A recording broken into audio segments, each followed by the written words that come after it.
And welcome once again to another episode of the HoriZone Roundtable. Another episode. Man, we're getting close to the end, but man, things keep coming up. I'm Bob McDonald. I can be reached on Twitter at Bob McDonald, and you can find me at campuspressbox.com. With me, as always, with a lot to say, I wouldn't doubt, Jimmy Lemke. Yeah, a lot to say would be understatement of the universe at this juncture. If you're a fan of me just going off on people, this is an episode for you. Yes, we got a couple of people to deal with on that one. Jimmy's at PantherU on Twitter and PantherU.com. So lots to get to. And we are at... You'll be able to find me at PantherU on Twitter. One person who won't be able to find me at PantherU on Twitter would be Bob Grant, athletic director at Wright State, who blocked me as well as a lot of other people in the last couple days on Twitter. Yeah, and I'm sure at the end of this episode, he'll be blocking me too. What is it? Who is this guy? Get him out of here. Yeah, but did we ever determine if he had blocked Dan Dakich and Paul Biancardi yet? I don't know, but he has blocked Terry Bogan, Pat. Now, yeah, I'm kind of mad about that one because we're talking Terry Bogan, who's you can find him on Twitter at RoadTrip45. His handle on the message boards for decades, and for a couple of decades now, has been Road Trip. The guy is one of the nicest guys you'll ever meet, and he got blocked. Yeah. What the hell is that all about? It's Bob Grant. Bob Grant is, I mean, was it Dakich or Biancardi? Somebody had brought out the quote, absolute power corrupts absolutely. Obviously, Billy Donlin, he of winning 20-plus games in almost every year he's been coach at the Wright State. Been to the conference title game 3 of the last 4 years, is it? 3 of the last Something 4 like years? that, yeah. I want to say 13, 14, and 16.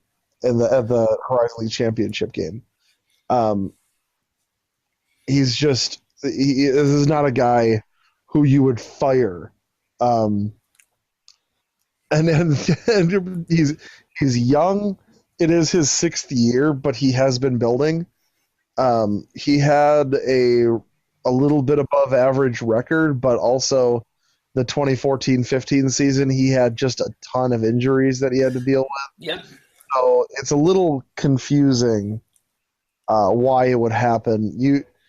From what all the national people are saying, as far as we've mentioned Dakich and Biancardi, sounds like this was personal. And I'm sorry, but when you make things personal, then you're screwing over a whole lot of people. And Bob Grant, fires Billy Donlin, which. You have to replace him with somebody who's going to be winning 24-plus games every single year, because Billy Donlin was a guy who was winning between 19 and 22 or 23 wins in most years. So how do you have some room to get better, certainly, and Billy Donlin might have been the guy to do, but you also have a lot of room to go the other way.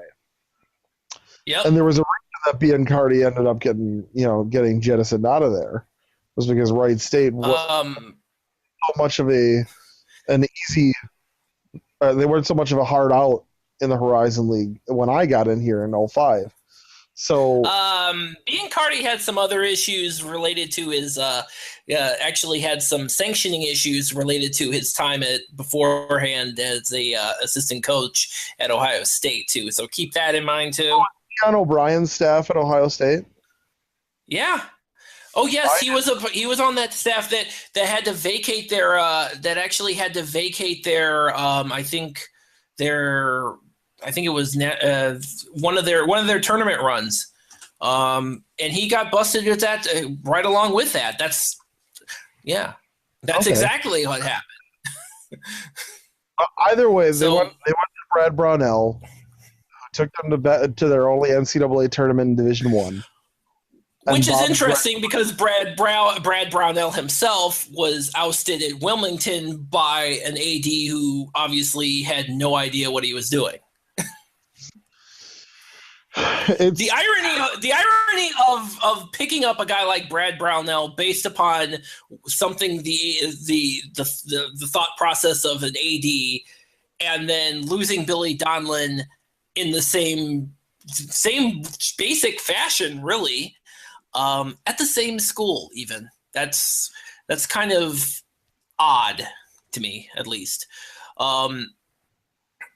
Makes you wonder what's going on over there.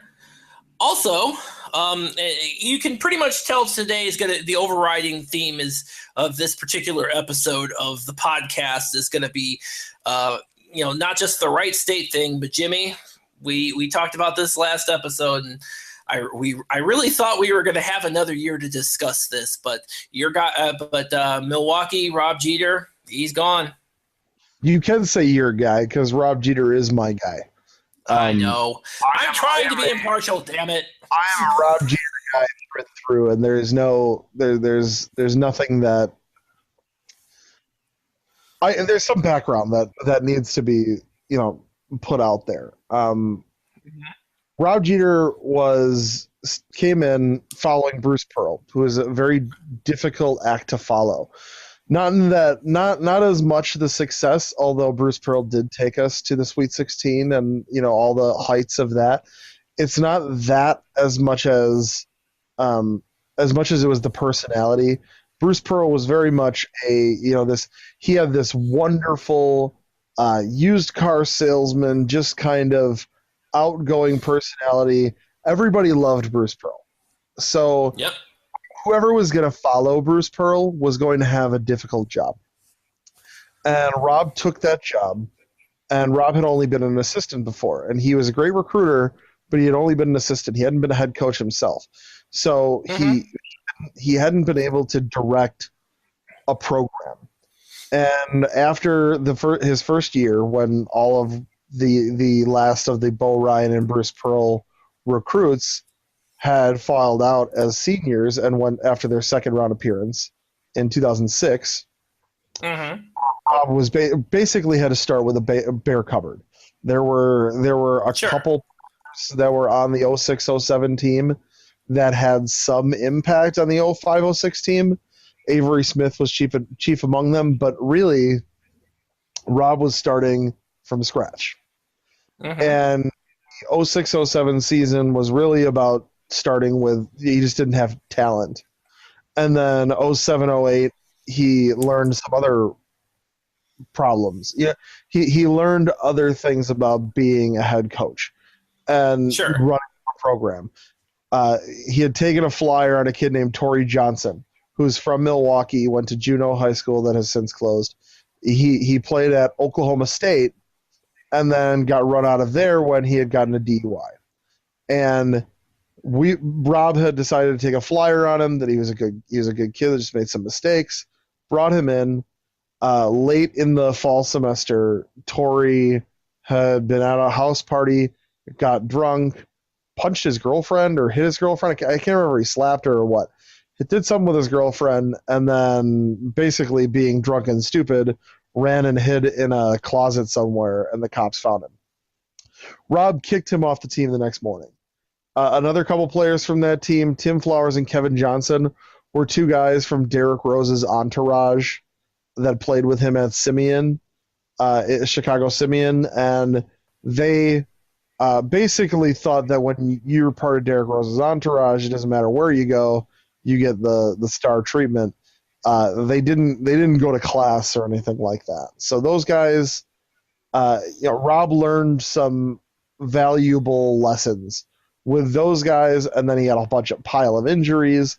They finished like 14-16 that year, but it was really because they had injuries and a lot of like character issues. And Rob learned from that experience the kind of character player he wanted to bring into his program. And since then, I can probably count on one hand the amount of players that have been difficult for us and there was really only one player who I would define as a clubhouse cancer since that season. And if you look at Rob Jeter's year-to-year record, you saw that the team would get better and better. They went from 9 to 14 to 17 wins, and then in almost every year after that, they were at 19, 20, or 21 wins, apart from 2012-13 when the team was in the Klotchie Center when Andy Geiger, who had been Ohio State AD, made the absolute joke of a decision to bring the team back to the Klotchie Center. The team was totally demoralized, and they that was the 8-24 season, and then in 14 and 15 when they had nothing to play for because of the APR ban. So apart from those two seasons, Rob has been like a 19 and 13 or 20 and 19 and 14, 20 and 13. That has been like Rob's record since like 08-09. And one thing that you should also know from 08-09 was that was the last season where Bud Haedy was the athletic director of the university. The AD spot was held by Bud Haedy since 1988. And he had made the decision to move the team to Division I, and he was the guy that did that for the 90-91 season, was our first year in Division I. Back in Division I. And Bud Haedy made that decision because this is a very large school. We have a Big Ten size enrollment. There is a void. The city was big enough to support a couple teams, and the mid-2000s proved that.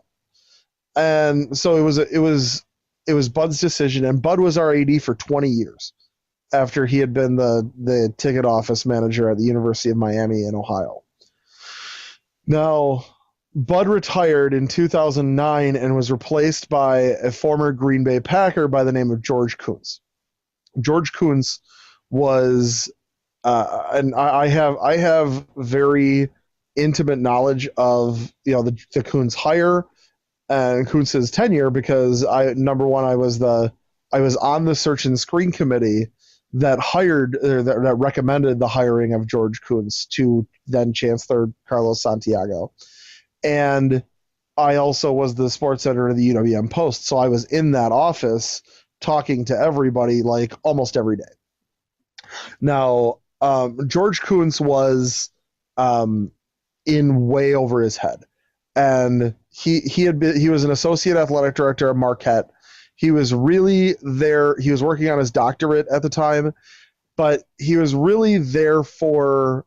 We really thought that what Kuntz could do was come in and open doors to us in the state of Wisconsin that we never would have been able to get in before. Simply because this guy was one of the captains of the defense, along with Reggie White, on our 96 Super Bowl team.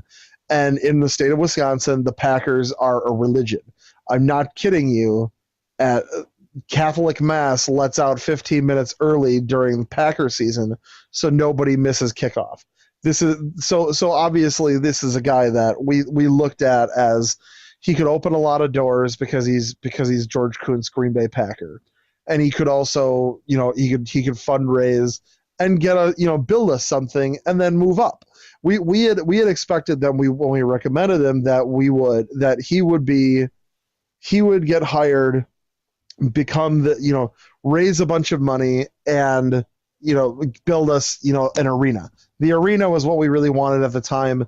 Since then I have about a year after that or 2 years after that, I had honed that into we don't need a basketball arena as much as we need a practice facility for the basketball team, which we've talked about before. But George Kuntz, when we recommended him to Carlos Santiago, we recommended him over a few people. Vince Sweeney was associate AD at Madison. He was my first choice, but I was talked out of it by somebody. I was talked into Kuntz by somebody else who was on the search and screen committee. It was over him, over Vince Sweeney, over Monty Porter, who was an associate or assistant AD at Western Michigan, who didn't really impress much of anybody. And then associate AD at Stony Brook was Paul Schlickman, who ended up not long after becoming the AD at Central Connecticut State.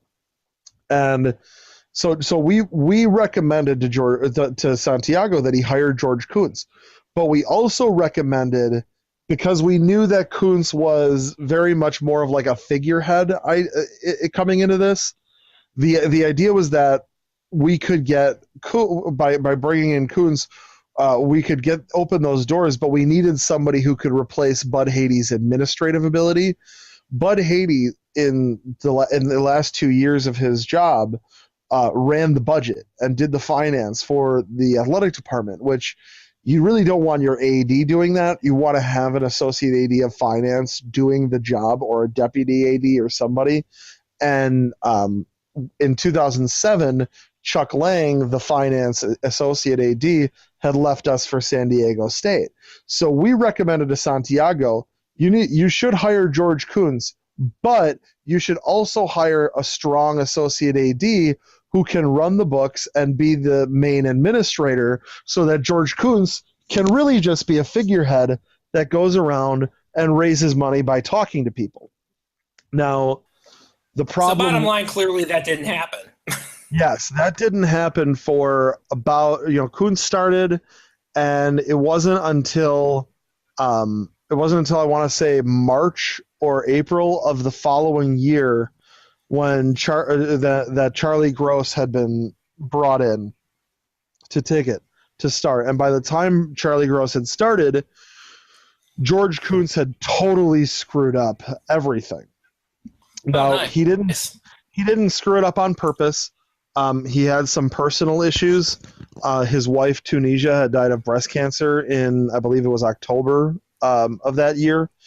So George just didn't have a very good year. In fact, it was probably the worst year of the guy's life, and I feel for him because he was a very nice guy. But George Kuntz also wanted to get his own basketball coach. And one thing that everybody should know is that every athletic director wants their own guy running the number one program at the school. So the next AD at Ohio State wouldn't be sad about Urban Meyer going to the NFL, because they'd get to bring in their own football coach.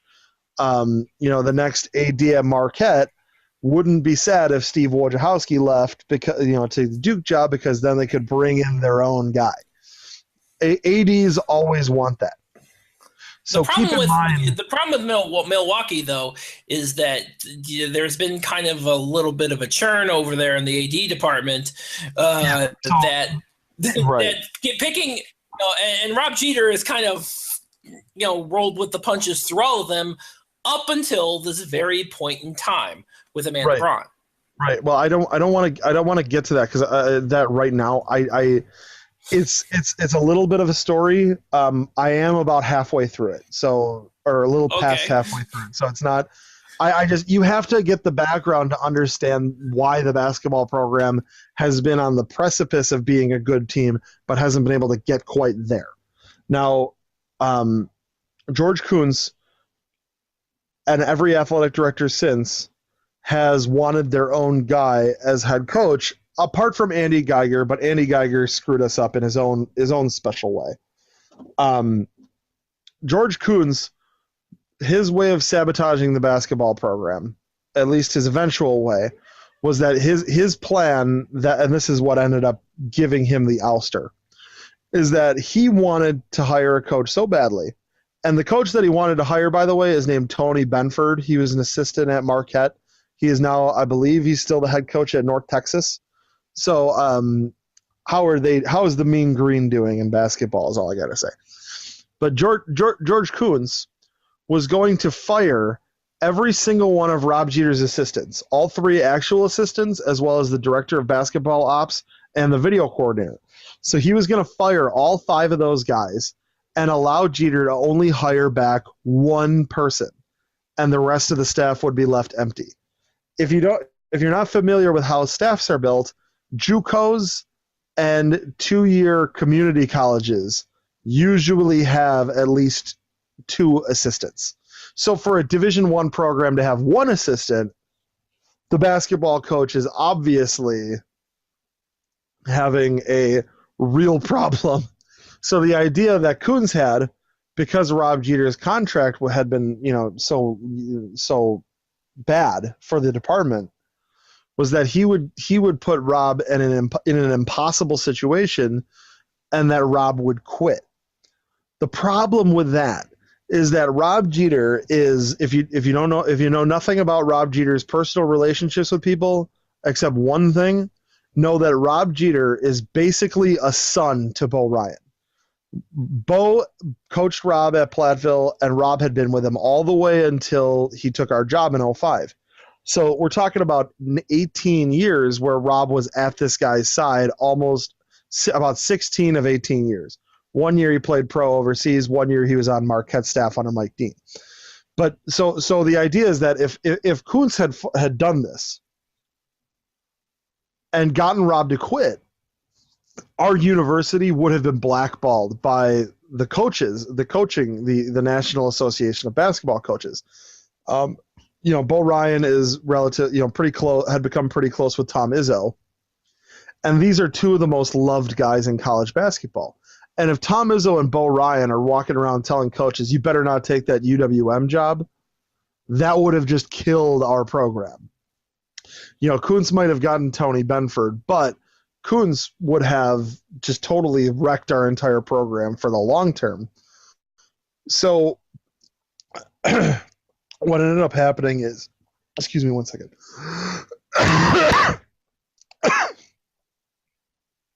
Donors went to Carlos Santiago and told him, if you do this, or if you let Kuntz do this, we're all going to pull our money, but you're also going to screw over the entire program.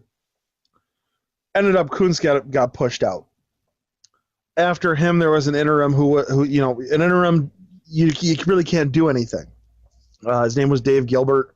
He runs the UWM Foundation, the fundraising arm. Very nice guy.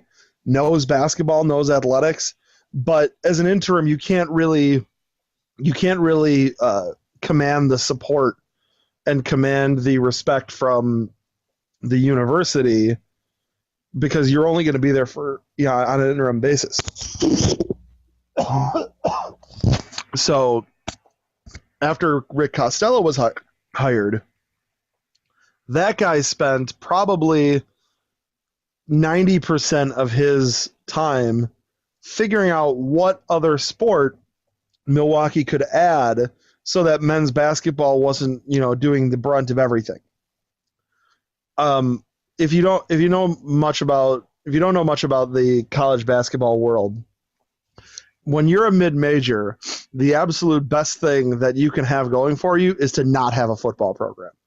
Because a football program can be an albatross on an athletic department, especially a basketball team. There are schools that succeed despite this. San Diego State, North Dakota, Northern Iowa. These are schools with successful football programs that succeed in basketball as well. It's very difficult to do, and you have to have an extremely large budget to make it happen. So the problem with that is, the Costello was totally not paying attention to the basketball team.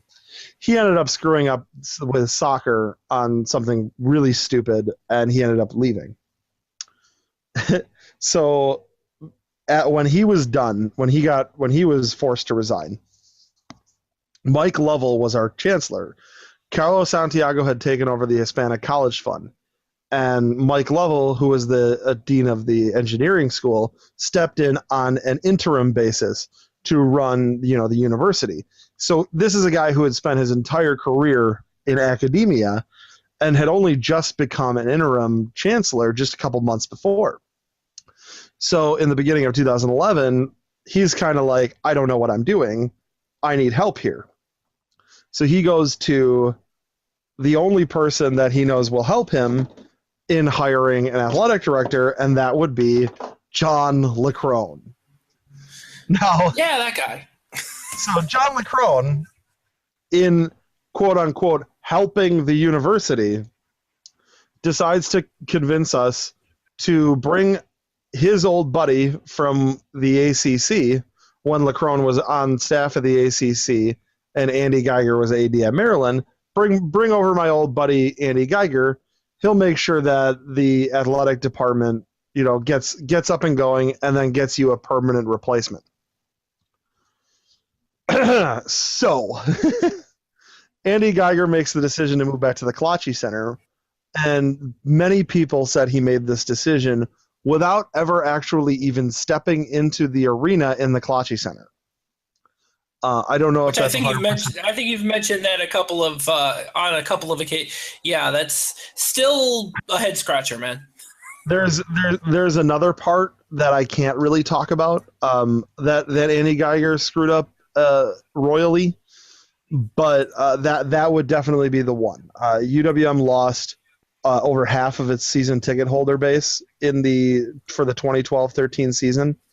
So these kids were going in front of, they were playing in front of 35 to 4,500 people for the low games and over 5,000 for the bigger games leading up to 2011-12. And then after Geiger came in, they were starting to play in front of really about 1,000 to maybe 2,000 at the Kalachi Center on campus. Which is, if you've never been to the Kalachi Center, picture your high school gym, and that's what the Kalachi Center is. The Kalachi Center is basically just a little bit bigger version of a high school gym. It was built in the 70s as an intramural facility. It was not built for intercollegiate athletics. I believe we went over this on the episode we had Carrick on when we were talking about the history of the arena. Yes. And Callahan. Yes, we were. And by the way, not to make you feel bad, but my high school gym was probably bigger than the Kalachi Center. Yeah, the Kalachi Center was not fit for a Division I program, but Andy Geiger, in his infinite wisdom, said that we are a bleacher school, a school of, at the time, 29,000 is a pull-out bleacher school. He straight up said that on, I believe it was 12. You're an athletic director, by the way, at the time. That's pretty impressive that you would kind of set that low a bar and you're the athletic director. Yeah. Andy Geiger's plan, he spent $750,000 out of this athletics arena fee, which has since been renamed the athletics facilities fee, to make it so that it could be spent on the basketball practice facility specifically. Andy Geiger's plan included spending about $750,000, bringing the Kalachi Center not just up to code, but to give it a fresh coat of paint. They added like a wall version of the Hall of Fame, which is very small, and it has a flat screen TV that has never been on. If I remember correctly, it was just a really, really stupid way to spend money. They got new banners for all the teams and the championship. I mean, it was just the Kalachi Center year was just so awful in so many ways. After the decision was made to go to the Kalachi Center, Cody Wickman was the only recruit that committed to our program. Cody Wickman, as I love Cody Wickman, I'm going to be really happy to see him play 25 minutes a game next year.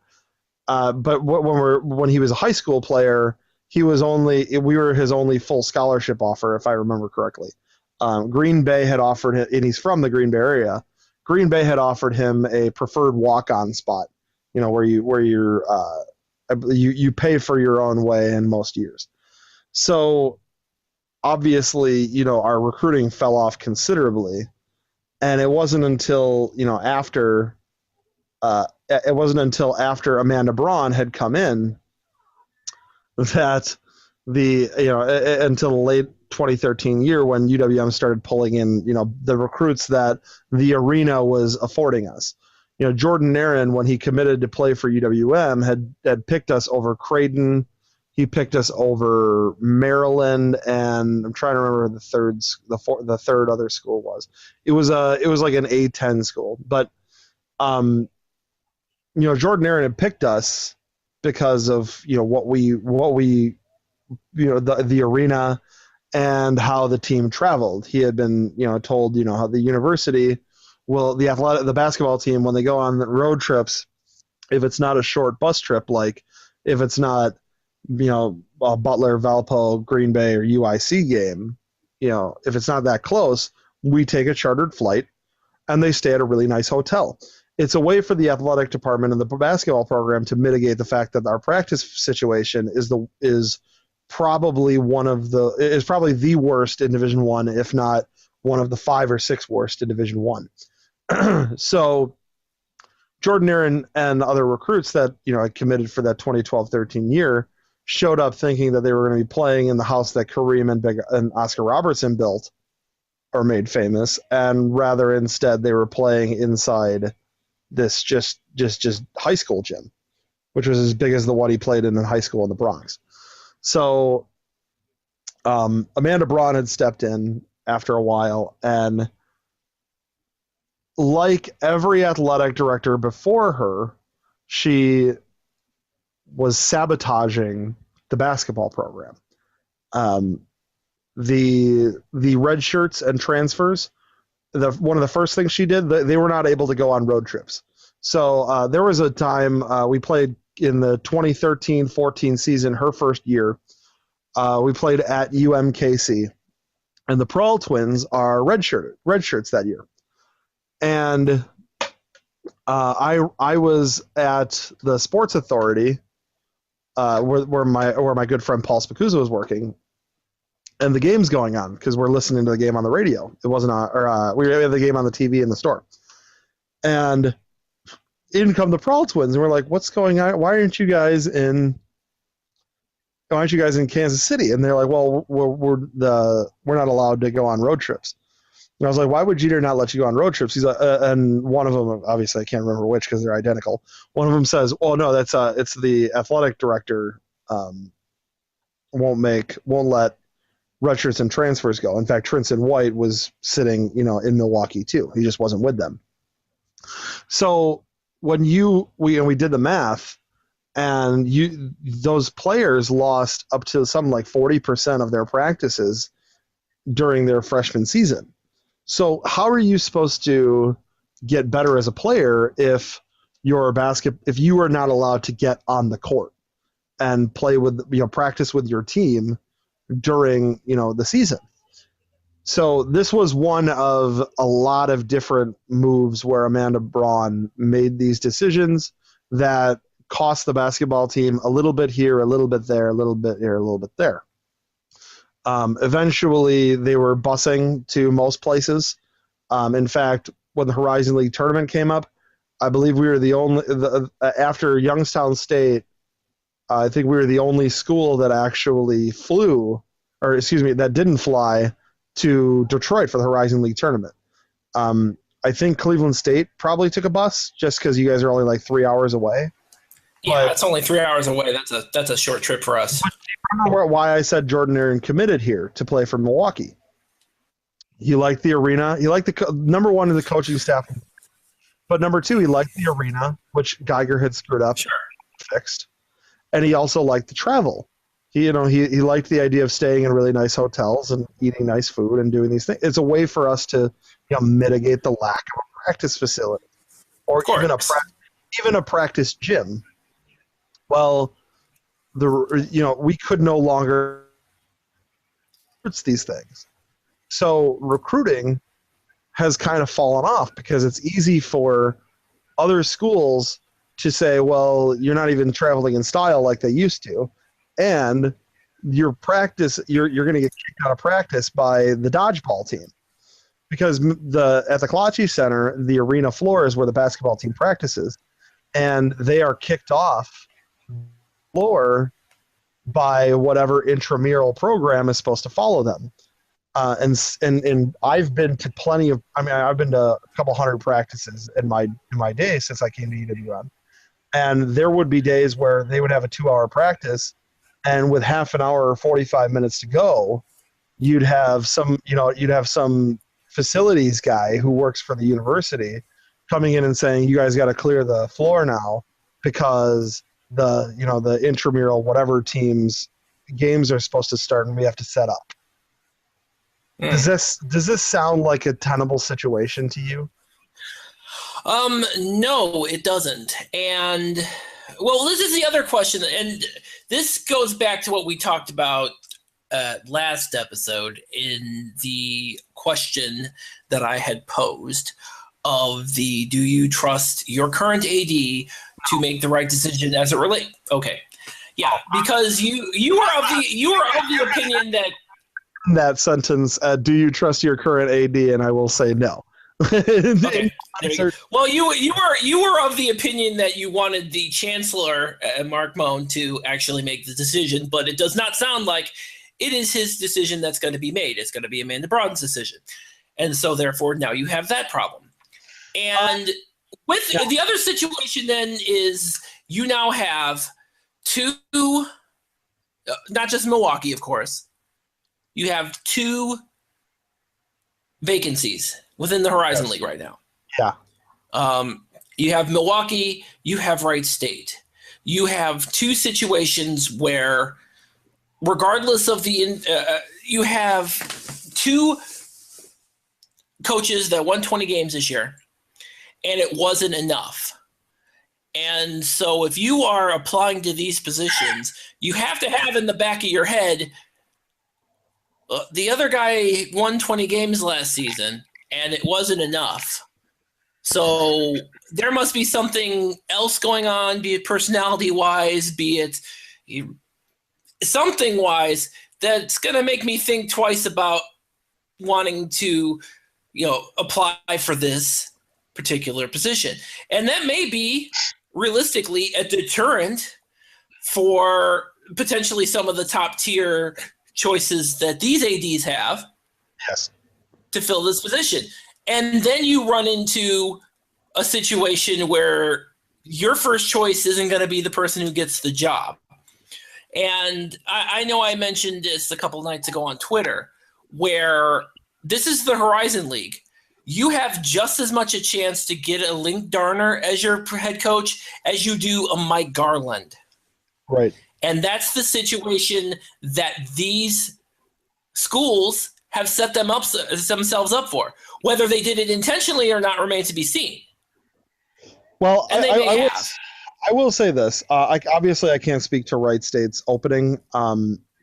As far as ours, the coaches who have approached me, or the representatives of coaches who have approached me in the last week, or in the last, 4 days, to kind of see, get their feeling of the landscape on campus, before they formally apply for the basketball coaching job. I think Amanda's going to have a pretty solid base to choose from anyways. So I actually think the chances of Amanda Braun finding a good coach are pretty high. Okay. I think that her hire in women's soccer was maybe a good hire. It wasn't the right hire because she passed on the assistant from Northwestern, who was an alum and built our program into craziness. But obviously, we don't need to talk about women's soccer. When men's basketball, I know at least three. I was see. Hold on, let me get my list. I've spoken to 16 assistants at Division I schools and a couple outside of Division I. Of those 16, 4 of them. No, two of them are high majors that are going to be part of the job.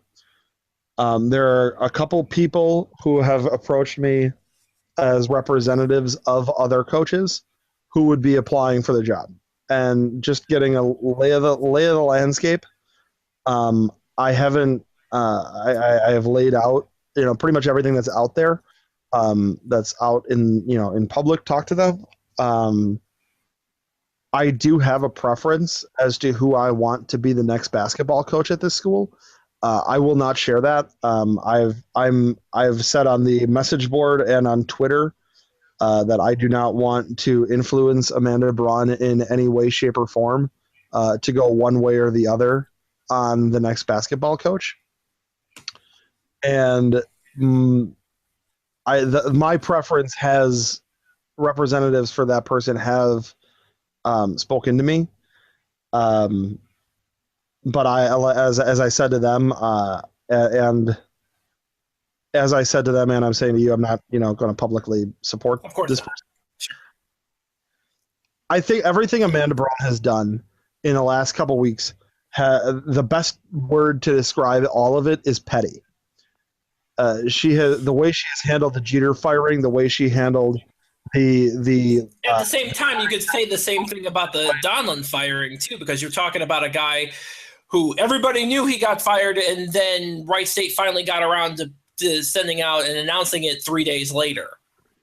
And then the AD is turning around and blocking people on Twitter, which is just the most ridiculous thing on the planet, by the way. I mean, okay. I don't think that these athletic directors are trying to sabotage things for real. I think what they just really want is to hire their own basketball coaches. Donlin, to be sure, Donlin was hired by Bob Grant. But Donlin was also the assistant of a team that was bringing back a bunch of good players that Brad Brownell had left behind, and he was a very popular, successful coach. So I don't know I think Bob Grant's hands might have been tied by some donors to hire Donlin in the first place. But everything I know is the same as what everybody knows in public. I don't know why he did it. All we know is that Dakic and Biancardi are telling everybody that it was personal. I'm sure Biancardi is tight with a bunch of donors at that school, so I'm sure that he is a much more reputable source than most.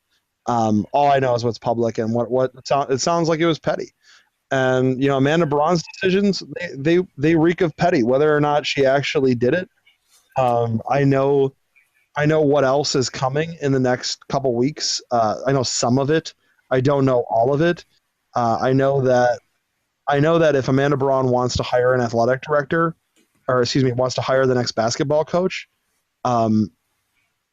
she may want to expedite that process, because I'm not sure that once this next Gary D'Amato article comes out, Gary D'Amato is the secondary beat writer for our basketball team. When I say secondary, really the end of season beat writer. Todd Rosiak is our primary beat writer. He goes to Arizona for spring training because he's the number 2 Brewers guy. Gary D'Amato covers us at the end of the season. And one of the things with Gary D'Amato is that he has said on 105.7 FM that his story in the Milwaukee Journal-Sentinel from Thursday evening that was published on Friday was really just an opening salvo because the firing happened, that he's been working on a much bigger story that will be coming out. I do know some of the things that will be in that story. I don't know all of them. I do know that Amanda Braun's status as athletic director, if it's not in doubt right now, it should be in doubt after this next piece comes out. I only know a few. Here's the other question that beyond that, and it sounds like that is really not a great situation regardless, and I'm sure we'll be talking about that later, in future episodes. But from a conference standpoint, when you look at both of the situations that have transpired and add that to the fact that you have a Valparaiso team that did not get into the NCAA tournament and now is playing pissed off in the NIT, and we'll talk about that a little bit more in depth next episode, because next week, because they're still playing and they're still playing angry.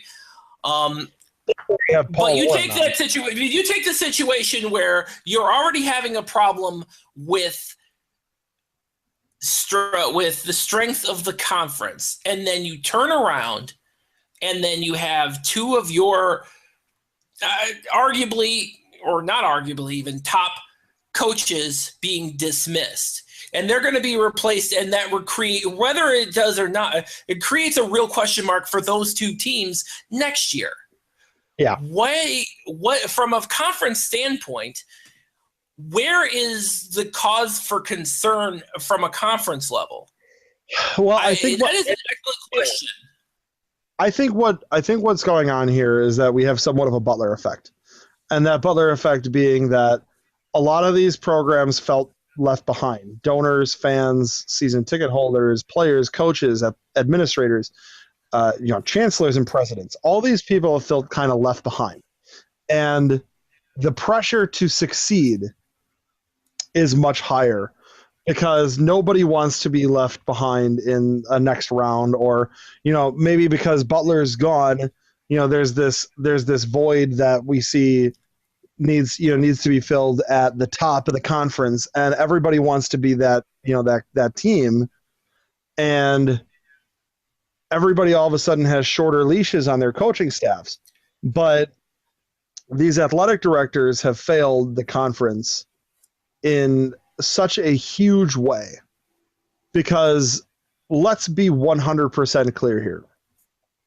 That Horizon League tournament was supported by every athletic director outside of UIC and Valparaiso. That interesting. The way I want to mention that before we get any further, I don't remember if I mentioned this before, but Gary Waters on his weekly radio show had mentioned only Valparaiso had voted against it. He didn't say anything about UIC. UIC voted against it, so I can tell you that Gary probably just misspoke. It's not. Probably. Obviously, they approved it. So, but regardless, go on. My point is that had we stuck with the previous format, Valpo would have been playing that semifinal against Green Bay on Saturday night in Valparaiso, Indiana. That was an overtime game. It stands to reason that had that been a home game for Valpo, they would have won, or at least, obviously, they would have had a much higher chance of winning. Then they would have gone into the championship game hosting, having a much higher chance of winning.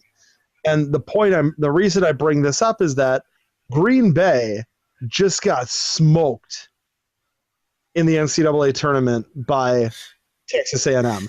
And yes, we finally got around to sorry Green Bay fans, we did finally get around to talking about it. My point is that Green Bay won a tournament that was really, the Valpo players did not get to sleep in their own beds. And they did have the 8 days off, which may have actually hurt them. I mean, it's an easy argument to make considering it also happened to Oakland. But they weren't in their own beds, and they weren't, they felt like everything was against them. So they lost. And had Valpo been the Horizon League's representative in the NCAA tournament, Valparaiso would have been what? They would have been a higher seed. Yes, they would have. They would have been a better team. Look at how they have waxed their first two opponents in the NIT. Including Florida State. Yeah, Florida State, which was a middling ACC team. And they made them look like they were nothing. Pedestrian. They made them look like they were Northern Kentucky, which, no offense, Northern Kentucky, but you were a pretty bad basketball team this year, despite all of the hoopla and everything. So this is my point. The previous format existed to get the best possible team in the NCAA tournament to win games. And when the team that's seeded fourth wins, usually that team's going to be a low seed. Green Bay ended up being a 14 seed when everybody thought they were going to be a 15, not because Green Bay was worthy of the 14, or well, they were worthy of 14. Not because Green Bay was so much better, but because so many low major 1 seeds were losing in their conference tournaments that they buoyed Green Bay up to the 14 line, in fact, almost to the 13 line. So what I'm saying is that the Horizon League athletic directors screwed the conference there, number one. Number two, the Horizon League athletic directors screwed the conference by supporting and pushing for that Northern Kentucky addition to the conference over Youngstown, over cutting Youngstown State. And we will save, and I will not say another word because everybody listening to this podcast already knows what I'm going to say. But the point is this. Valparaiso had 8, count them, 8 RPI anchor games in conference alone. 8. Because of a 10, when 4 of the 10 teams are that piss poor awful, you're going to drop your RPI considerably. And thank God Valpo had gotten Green Bay, or instead of somebody, instead of the teams that we in Green Bay had beaten on Saturday, or on Saturday, because Valpo's RPI would have gone down even further if it was Cleveland State or Northern Kentucky. What's going on here is that the HoriZone League has made itself too big, and it has screwed over its men's basketball. So the athletic directors who feel pressure to win want to be in the NCAA tournament, but they have all but assured that there will only be one HoriZone League team in the NCAA tournament for forever. So they have in essence screwed themselves, and that's why we are stuck where we are. That is why these teams are ranked where they are. And for Billy Donlin, I'm sorry if you're a Wright State fan listening and you supported the firing of Billy Donlin, but that is the dumbest move I've ever seen in my life. This guy can flat out coach. The reason you won 11 games last year is because Billy Donlin was starting the water boy halfway through the season. The reason that your team didn't have a great RPI this season was because half of the team was injured. We talk about how Valpo had a couple injuries, and that's why they lost the Ball State game, because one of the Walkers didn't – I think it was Tavon Walker didn't play, and David Scara only played 3 minutes. Look at Wright State. In their non-conference season, Wright State barely fielded a team. By the time they started the conference season with a game here in Milwaukee, they were starting their 11th guy of the season, where everybody else was starting at most their 7th or 8th. Wright State was decimated by injuries in the non-conference season, so they were losing several games that they should have won. I'm not saying they should have beaten Xavier or George Mason, or is it Cincinnati that also smoked? They got smoked by Wright State got smoked by the 3 or 4 teams. I'm not saying they would have beat those teams. It would have been closer, but they would have won a bunch of those games that they only lost by 5 points or less. They lost a bunch of games by 5 or 6 points or less. They would have won a lot of those games, and their RPI wouldn't have suffered as much. And this all comes back to the fact that Billy Donlin can coach, and he was damn close to having a really good team, and sure. One way from being in the NCAA tournament. And if Bob Grant thinks that guy should be fired from his job, get the net, Bob Grant. You can go ahead and block my podcast. Just don't listen to it and click unsubscribe. This is the problem with you, is that this I believe 100% for that of Dakic and Biancardi saying that this was personal. Because if this was a basketball decision, you have not the slightest idea what you are doing as an athletic director in terms of men's basketball. People were getting tired because they hadn't been to the NCAA tournament under Billy Donlin. But Wright State, I'm sorry, you've only been to the NCAA tournament once in your entire Division I history. Mm-hmm. Did they go in 92? Or I think they might have gone in 92. No, they've only been to one. They've only been to one. I erroneously thought that at one point in time myself, but no, they have only been to one NCAA tournament. And you're going to fire them. I mean, it's not a knock. I'm not knocking Wright State. I'm just saying you guys are not the program. That you're doing whatever, and you're not alone. Everybody, I can't.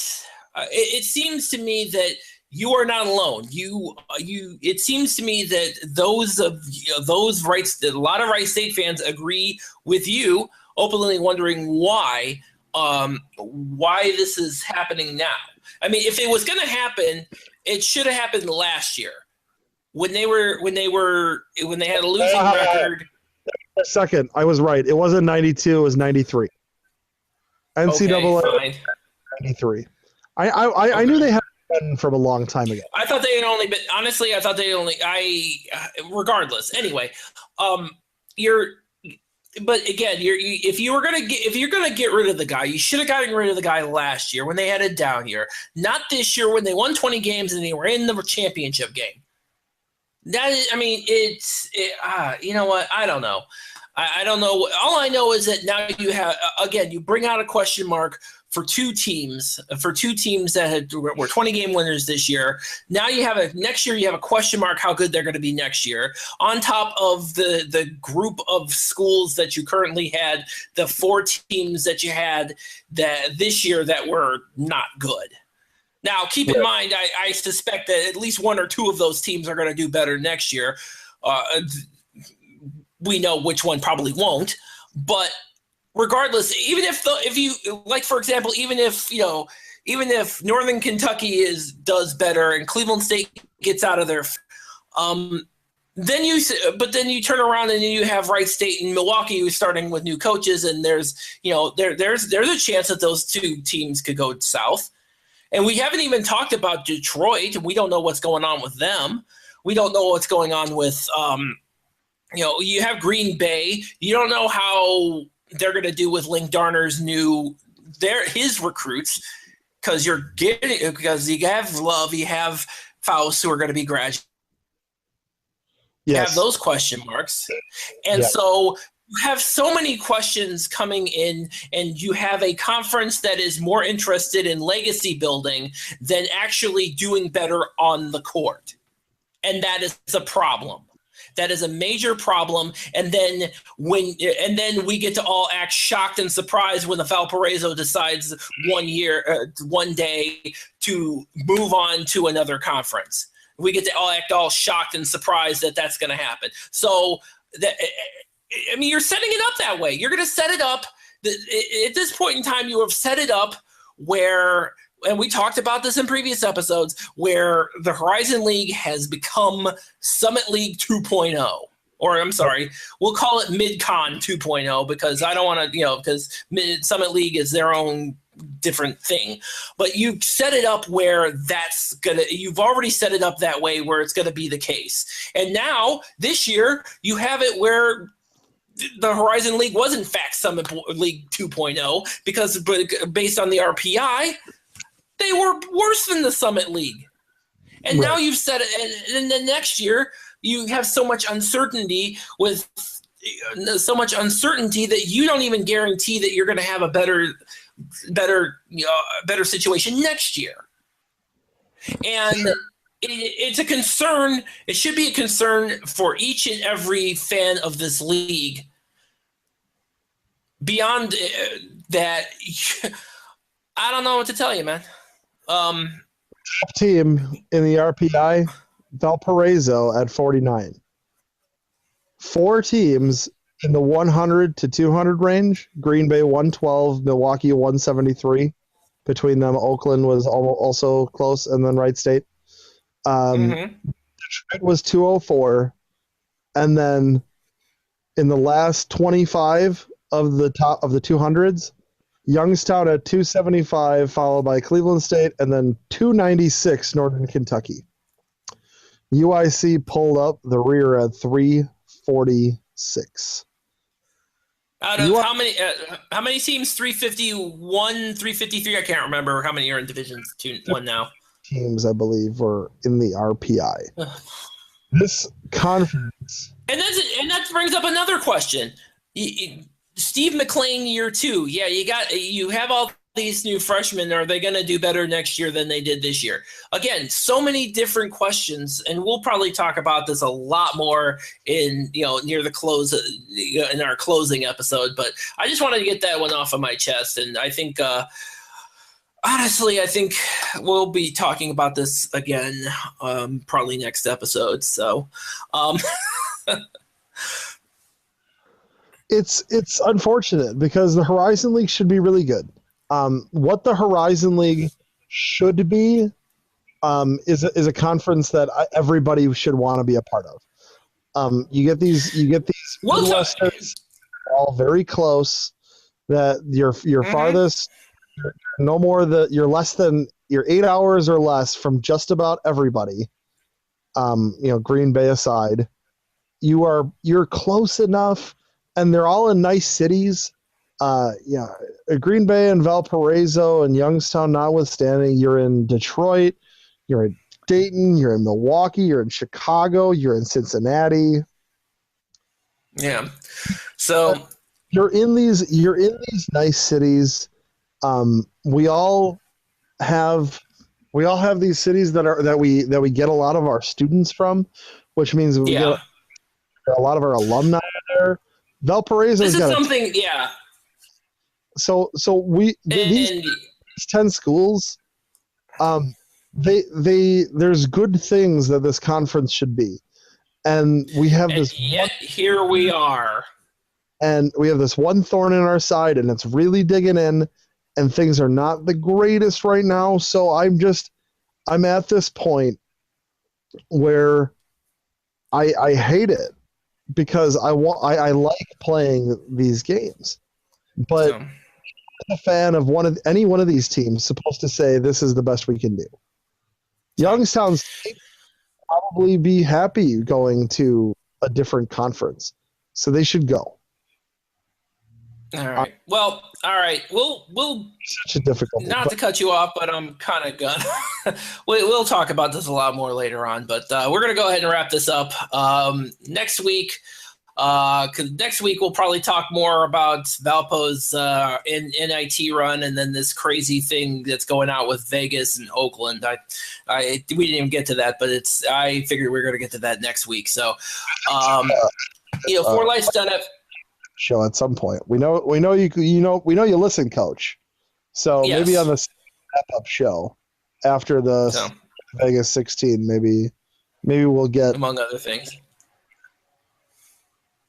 So all right, well, that's a hope. All right, so I figured it would be. So all right, so let's gonna wrap it up for us. If you catch us on fourlights.fm and everywhere good podcasts are found, we'll catch you next week. Thanks, everybody.